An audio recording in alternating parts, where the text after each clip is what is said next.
Different levels, I cannot relate. You never win if you playing it safe. It's all a game until you get played. LeBron James and Stephen A. Smith have been going at it, and I think that LeBron is tired of it. And I don't know if y'all saw the video, but LeBron actually ran up on Stephen A. at one of his games and basically told him to keep his son's name out of his mouth. And Stephen A. the video went viral, and Stephen A. addressed it on ESPN on his First Take show. But then he went on his podcast and kind of doubled down and kind of explained it more. And I want y'all to hear what Stephen A. had to say, because it's kind of interesting that he's putting this on LeBron. So I want y'all, we're going to talk about it after you hear Stephen A. And then, y'all can just let me know in the comments what y'all think about this. So let's go. As a father, if it were a Kenyon Martin and his son, I wouldn't have said that. If it were a Carmelo Anthony and his son, I would not have said that. If it was a Glenn Big Dog Robinson and his son, I would not have said that. If it was Rick Barry and one of his sons, I would not have said that. I would not have said that about any of those folks, because none of those folks had made headlines promoting their child to be in the NBA as a player or a star in the league. I'm saying, as a father, you said, I want to play with my son in the NBA. You said, I don't care if you want me draft Bronny. At this point, it's not about the money. I don't care where it is. I'll play there. I just want to have a year with my son. It was you that said, despite high school, despite the heart ailment, he's better than some of the players in the league. So when I was saying, as a dad, don't do it, I wasn't just talking about Bronny, the player. I was talking about the dad saying the things that he was saying that was only adding pressure to the son. A week before he confronted me, remember, he said, watching somebody be the face of the league, well, all these dudes do is go on the air in the mornings and shit on players. He was talking about me. Why? Because I got you number 2 all time. I think LeBron James is the greatest player in the history of man outside of Michael Jordan. I don't have him as number 1. Great father, great husband, great actor, great businessman, great family man, great philanthropist, great producer. What haven't I said? 4-time champion, 4-time league MVP. All-time leading scorer in NBA history right now. Surefire first ballot Hall of Famer. What have I not said? Come on, man. But they've been talking. These players, some of them, not most, not all, but a few. You know what they've been trying to do, right?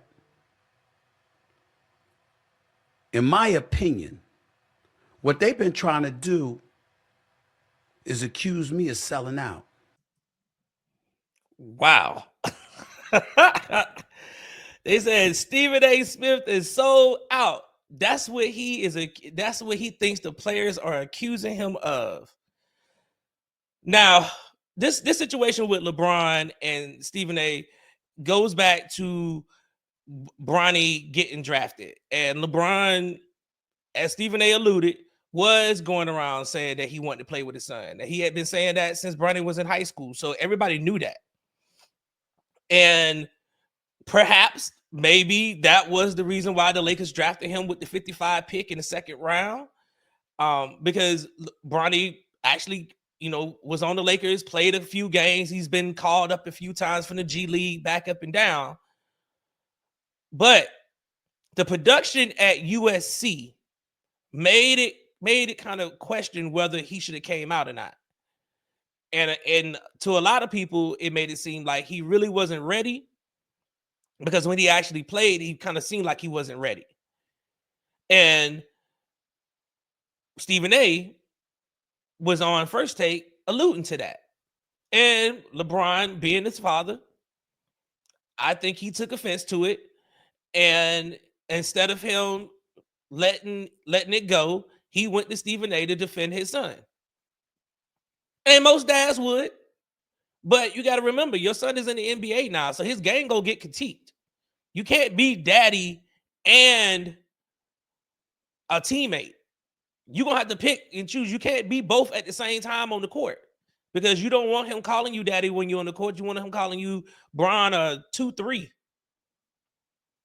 So you're gonna have to let these analysts do their job. And if they're critiquing your son's game because he's not ready for the league and they think he should have stayed in college another year or two, or he should, remain with the G League, then that's what it is. That's what it is. Is he going to be a good player in the league? We don't know. Is he ready for the league right now? No. And if he was called up to the Lakers, he wouldn't get no playing time right now. So what are you mad for? And to confront him and tell Stephen A to stop talking about your son, but you haven't said anything about what Skip Bayless has done. And Skip Bayless, basically, for the vast majority of the time that he was actually on Undisputed, he spent most of his time, that's all he talked about was LeBron. Every single day, it was LeBron James. It was something dealing with LeBron. He was all on his social media. It was almost like he was obsessed with the man. And you never said anything to him. So why would you confront Stephen A? Stephen A alluded to it. A lot of people think he's sold out. They're looking at the way that he talks politically. Him being friends with Bill O'Reilly and the Sean Hannitys. Him talking with Tucker Carlson. Him having different views about the politics is rubbing people the wrong way. He's taking some controversial stances in his opinions. And some people think that he sold out. Just got a new deal with ESPN. Reportedly upwards over 100 million. So they think that he may have, sold out a little bit to think he can up his game, up his change in his pocket. I don't think so. Stephen A been doing the same thing he's always done. I just think that, when now that you got a child involved that's actually a basketball player, people, they want the